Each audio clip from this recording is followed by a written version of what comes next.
The Hagia Sophia, a cathedral, then a mosque, and now a museum.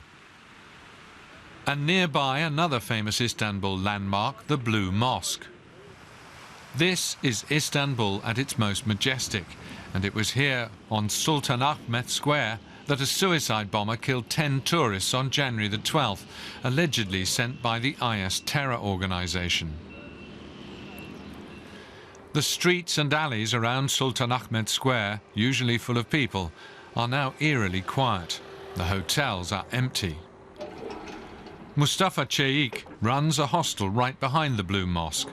The attack left him shocked and sad, but he is also angry with the Turkish government.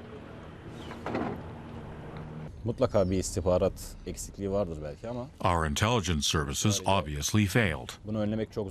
Although you can't completely prevent such attacks. The victims were tourists.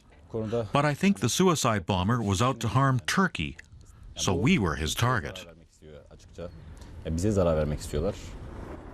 Journalist Ezgi Başaran says that represents a turnaround. She accuses the Turkish government of having supported jihadist groups in Syria. For years, she's warned of the dangers of silently tolerating the IS. Turkey turned a blind eye to the activities of these groups.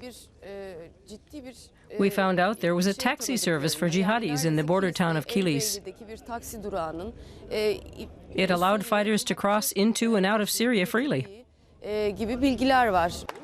President Recep Tayyip Erdogan dismisses any such allegations, but his critics insist that he treats militant Kurds as a greater enemy than IS terrorists, and conspiracy theories are making the rounds among his supporters.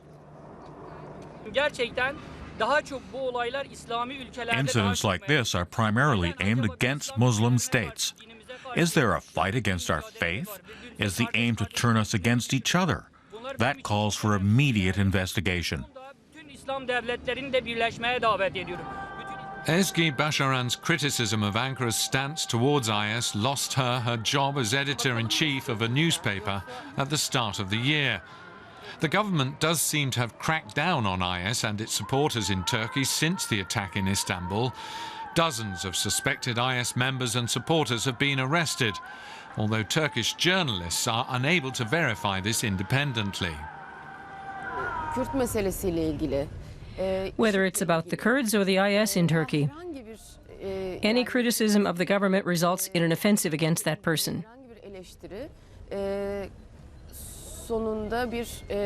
You get fired or are arrested for allegedly supporting terrorists.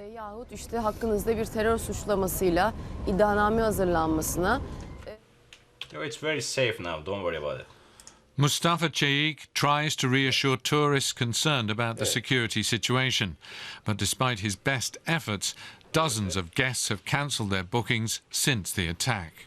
Rezervasyonu internet sitesinden yapmanız gerekiyor yalnız. Telefondan rezervasyon alamıyoruz. Last year wasn't easy for us due to domestic tensions connected to the elections. Now we can only hope things won't get even worse after the attack. Ama 2006'da şu anda görünür hiçbir şey yok. Bu bombanın etkisi çok uzun sürmeyecek. 12 million tourists visited Istanbul in 2015. Mustafa Çelik fears that figure will drop significantly this year. His government's leniency has made Istanbul a target for IS terror.